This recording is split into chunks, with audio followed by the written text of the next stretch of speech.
जीत जिहड़ा गायक है उन्हें फिल्म बनाई आ 95 पंजाब ते तुहानूं पता ने उन्होंने सेंसर बोर्ड ने उत्ते कई एलीगेशन लाते जी इन्ने कट लगने आ तू उहदे च इंदिरा गांधी दा नाम लैता तू आ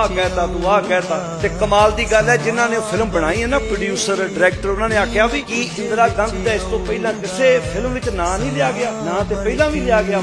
गल ये सी भी उस फिल्म दे विच जो सिखां ते तशद्दद होए सिखां ते जुल्म होए उस जुल्म नूं समाज के सामने पेश किया गया तो यह एलीगेशन ला के तो उस फिल्म नूं लोकां सामने नहीं आउण दिता जा रहा पर सच नूं किन्नी क देर दबाओगे जी। मैं बेनती करनी चाहना ठीक है भावें दलजीत एक गायक है पर उन्हें एक पक्ष जो मैनूं सुण च मिलिया हो सकता जिन्नी क मैनूं नॉलेज है कि उन्हें इस फिल्म नूं बनाउण वक्त एक भी रुपया नहीं लिया उन्हें अपने वालों ये सेवा निभाई भी ये सिख कौम दे नाल होए जुल्म दी कहानी नूं समाज के सामने पेश करदी आ ते मैं इस